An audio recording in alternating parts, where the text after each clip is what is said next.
1994년 중국 호난성의 한 교도소에서 말도 안 되는 사건이 발생했는데 그것은 바로 여성 수감자가 임신하는 사건이었습니다. 교도소에서 임신한 여성은 샤리안이라는 30대 여성이었는데 그녀는 호난성 교도소에서 2년이나 복역 중인 여죄수여서 더욱 큰 문제가 되었습니다.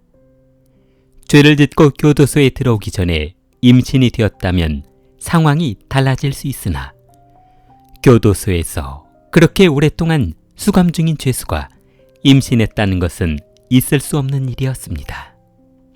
그녀가 임신 사실을 알게 된 것도 교도소 내에서 실시한 정기 건강검진을 받던 중 발견된 것으로 만약 산부인과 검사를 해보지 않았다면 출산 날짜가 다가와서야 발견될 뻔했습니다.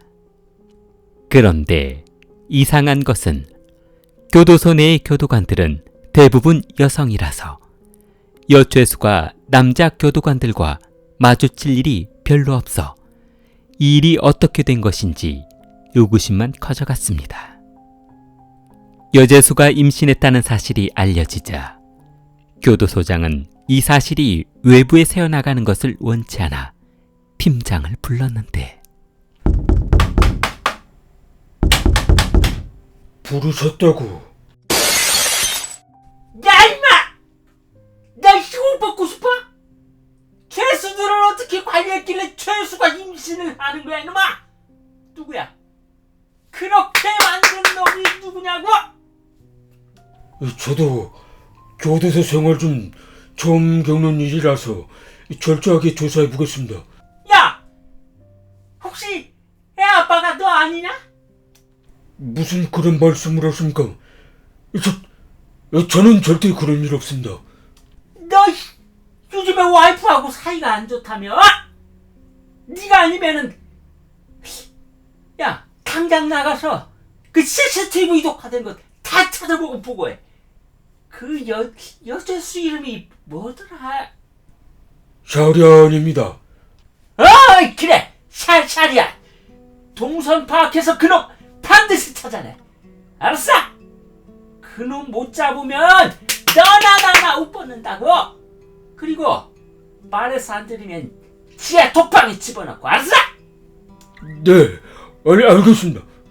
교도소 내에 설치된 모든 CCTV를 조사해본 팀장은 그동안 샤리안이 이동했던 동선은 항상 일정해 별다른 점을 찾지 못해 답답할 뿐이었습니다. 과장은 교도관을 불렀는데 너 혹시 나 몰래 물건 들여온 거 있어? 뭘 말씀입니까? 정자 말이야. 정자를 어떻게 교도소로 들여온단 말입니까? 너 생각 한번 해보라. 여기 교도소에 남자라고 해봐야 너하고 나 그리고 성준이, 대성이 그리고 소장님 뿐이잖아. 몇 안 되잖아. 그런데 여자수가 어떻게 임신할 수가 있어? 에이, 미치겠네. 너야? 무슨 말씀을 그렇게 하십니까? 저 신혼이라 집에 예쁜 와이프가 있는데 제가 왜 그런 짓을 합니까? 대성이 교도관님 아닙니까? 얼마 전부터 형수님하고 사이가 안 좋아서 별거하고 있다는데 말입니다. 에이, 어쩐지 대성이 그놈 얼마 전부터 술 한잔 사달라고 난리를 치더니만 이 발정난 고양이처럼 얼마나 앙알거리던지. 그런데 대성이 형님이 먼저 유혹하지는 않았을 텐데 말입니다. 그럼 샤리안이 일부러 교도소에 문제를 일으켜서 출소하려고 그랬다는 거야? 그건 말도 안 되지 말입니다. 그 여자 알고 봤더니 2년 6개월 형을 받았는데 6개월만 있으면 출소인데 뭐하러 그런 짓을 한단 말입니까? 알았어. 출소를 얼마 앞둔 여자수가 일부러 그럴 일은 없을 거라는 말이잖아. 누군가 일부러 그랬을 것이다. 이 말이잖아. 그렇지 말입니다. 그런데 말입니다. 소장님이 한 번씩 교도소에 내려오시기는 했는데 말입니다. 교도관과 상의를 마친 과장은 4층 계단을 올라 소장한테 달려갔습니다.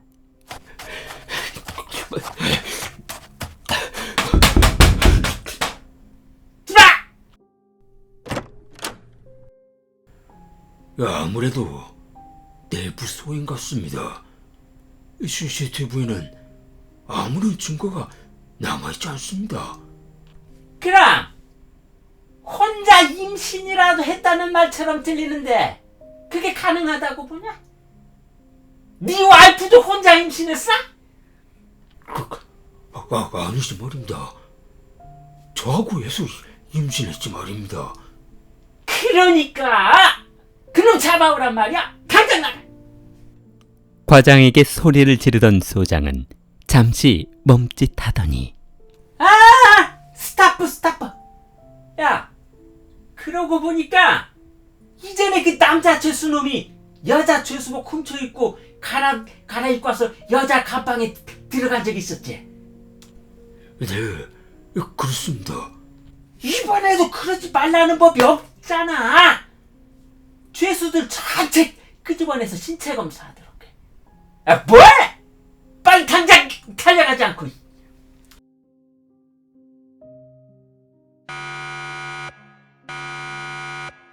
자, 모두 밖으로 나와서 한 줄로 선다.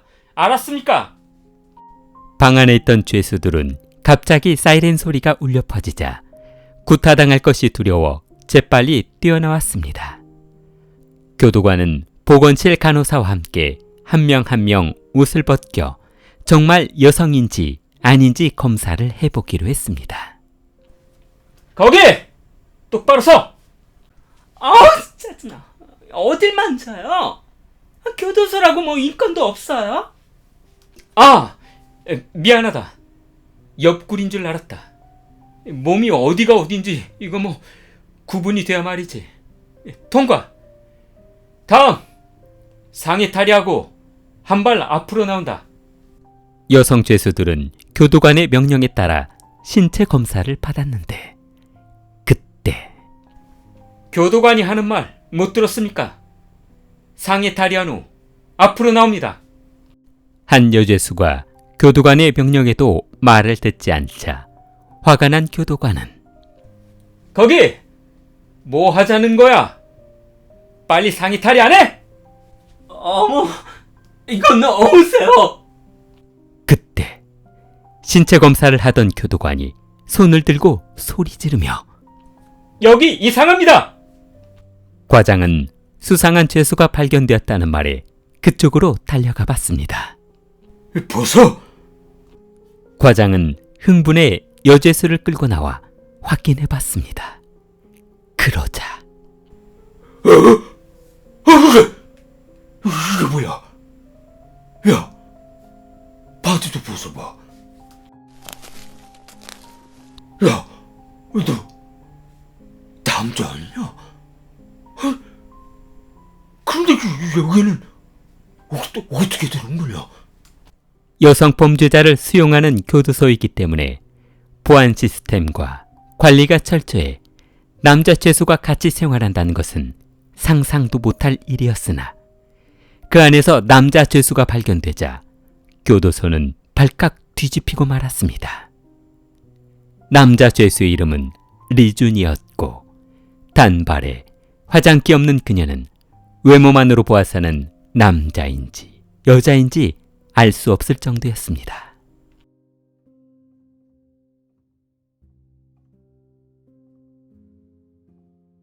리준은 경제사범으로 징역 2년형을 선고받고 감옥에 수감되었는데 그는 교도소에 들어오기 전 아주 특별한 생활을 하고 있었습니다. 시골 마을 교사로 근무하고 있던 아버지는 어머니와 혼인한 후 행복하게 살고 있었습니다. 그런데 신혼생활을 시작한 지 얼마 지나지 않아 임신을 한 어머니는 출산 과정에서 사망하고 말았고 태어나자마자 어머니 얼굴도 보지 못한 채 태어난 리주는 홀아버지 아래 성장해야만 했습니다. 리주는 성장해 어느덧 고등학생이 되어 식사 준비며 빨래까지 모두 아버지와 리준이 해결해야만 했습니다.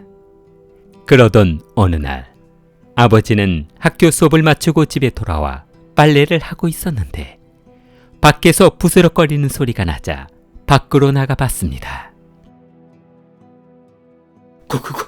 그 누구요? 마당으로 나가본 아버지는 담벼락 아래 웅크리고 숨어있는 젊은 여성을 보고 그쪽으로 다가갔습니다. 누구신데? 여기에서 이러고 있으신지. 아저씨, 저 좀 살려주세요.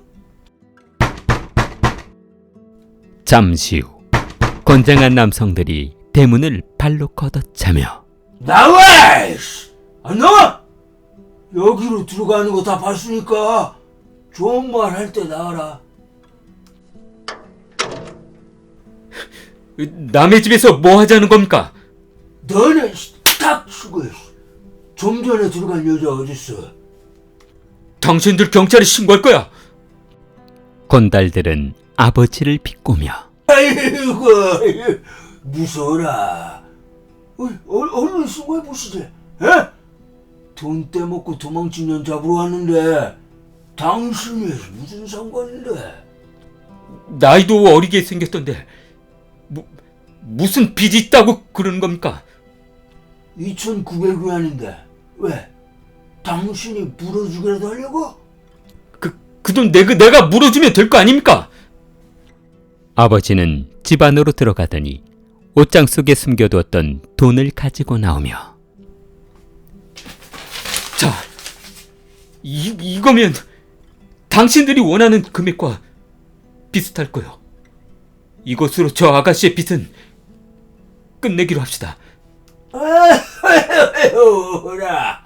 에이, 운 좋은 줄 알아? 아가씨를 쫓아왔던 건달들은 돈을 받은 후 돌아갔고 아버지는 집에 숨어 들어온 여성 양페이를 집에 머물게 했습니다. 그러자 한동안 부인 없이 혼자 지내던 아버지 장민은 그녀와 정이 들어버렸는데 아들과 비슷한 또래 여성과 결혼한다는 것이 주위 사람들의 손가락질을 당할 것 같아 두 사람은 혼인신고를 하지 않고 같이 살기 시작했습니다. 그러던 어느 날 학교 수업을 마치고 자전거를 타고 돌아오던 장민이 트럭과 교통사고가 나면서 그 자리에서 사망하고 말았습니다. 여보, 이대로 가버리면 나는 어떡하라고. 장민이 사망하고 혼자가 된 양페이는 처음 집에 들어왔을 때부터 사랑하는 감정이 있었던 리준에게 사실을 고백했습니다. 집에는 두 사람뿐이었고 어떤 관계로 지내던 불쾌할 사람도 기분 나빠할 사람도 없어 밤마다 뜨거운 밤을 보냈습니다. 양페이는 이런 상황이 불안해 언젠가 마을을 떠나고 싶다고 했는데 침대에 누워 이야기를 나누던 그때 자기, 우리 이러지 말고 기회 있을 때 마을 떠나자. 언제까지 이렇게 불안하게 살 수는 없잖아. 그때 창밖에서 바스락거리는 소리가 들리자 등골이 오싹해진 양페이는 거기 누구세요? 거기 누구예요? 잠깐 있어봐. 내가 나가볼게. 리준이 마당으로 나가 집안을 엿보던 도둑놈을 붙잡았는데 할머니! 할머니가 여기서 뭐하고 있으신 거예요? 이놈아! 야 이놈아! 네가 이게 애비한테 할 짓이냐? 할 짓이냐고! 엄마, 빨리 일어나. 동네 창피하니까. 야 이놈아! 동네 사람들이 하도 수군거려서 정말인가 하고 와봤더니 아이고야 이 사실이었네. 그날 이후 리진과 양페이는 마을 사람들의 손가락질 때문에 더 이상 그 집에 살 수가 없었습니다.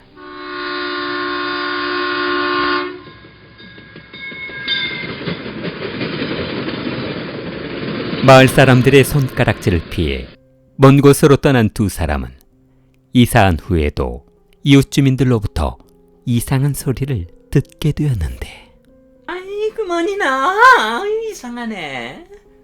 두 사람이 나이 차이가 좀 있는 것 같기도 하고 아들 사이는 아닌 것 같고 말이야. 그게 어떻게 된 거냐면요. 아이고머니나, 내 정신 좀 봐. 가스불을 켜놓고 왔네요. 이웃 아주머니들이 리준에 대해 물어볼 때마다 답변을 하느라 고통스러웠던 그녀는 묘책을 생각해냈는데, 조금만 더 올려봐. 아니, 지금 그대로 불의전을 놔두면 배에 걸친 전대처럼 된다고. 그리고 웬만하면 긴 머리 가발 쓰고 원피스 입고 다녀. 꼭 이렇게 해야 돼? 사랑하는데 꼭 이렇게까지 해야 하냐고. 사람들한테 의심받아서 좋을 거 없잖아. 이렇게 해야 사람들이 자기가 내 딸인 줄 안다고. 그날 이후 리준은 마을 사람들에게 두 사람의 관계를 들키지 않으려 입기 시작한 여자옷이 시간이 지날수록 어색해지지 않아 리준은 성격도 옷차림도 말투도 점점 여성으로 변해갔습니다. 마을 금고에서 일하다 돈 문제 때문에 경제사범으로 검거되어 경찰 조사를 받은 후 교도소에 배치된 그는 교도소에 들어올 때까지만 해도 서류상에는 남성으로 표기되어 있었으나 경찰관에게 돈을 주며 사정을 했는데, 아저씨, 제가 돈 드릴 테니까 서류에 여자라고만 입력해주세요. 나머지는 제가 다 알아서 할게요. 아니, 당신 미친 거 아니야? 남자를 어떻게 여자로 표기해달라는 거야? 저 수년 동안 여자로 살아서 남자 교도소에서는 죽어도 생활 못해요. 저 마을 사람들 속이느라 여자 신분증도 있어요. 돈은 달라고 하는 대로 쓸 테니까 제발요. 돈? 아니, 그럼 나는 모르겠으니까 나머지는 당신이 알아서 하는 거요? 교도소에 수감된 그는 교도관에게 돈을 주고 여자 교도소로 보내달라는 부탁을 해 성공적으로 여자 교도소로 보내졌습니다. 머리도 여성처럼 길고 옷도 치마를 입고 있다 보니 교도소 서류에 남성과 여성을 구분할 때 여성으로 표기한 후 여자 교도소로 수감되었습니다. 여자 교도소의 허술함은 이때부터 시작이 되었는데, 죄수가 워낙 많다 보니 수감자가 진짜 여자인지 남자인지 확인도 하지 않고 서류만 확인한 채 교도소에 수감시켰습니다. 2년 전 한방에 배정된 리준과 차리안이 친해지면서 리준이 자신이 남성이라는 사실을 고백했고, 여가 시간이나 사람이 없을 때마다 두 사람의 사랑은 깊어져 관계를 갖게 되었습니다. 사실이 밝혀지고 난 후 리준은 남자라는 사실이 밝혀지면서 다시 남자 교도소로 옮겨져 그곳에서 생활했고, 샤리아는 여자 교도소에서 조기 출소해 아기를 출산했습니다. 킬리를 사랑하는 마음을 좋아요와 구독으로 표현해보세요. 킬리였습니다.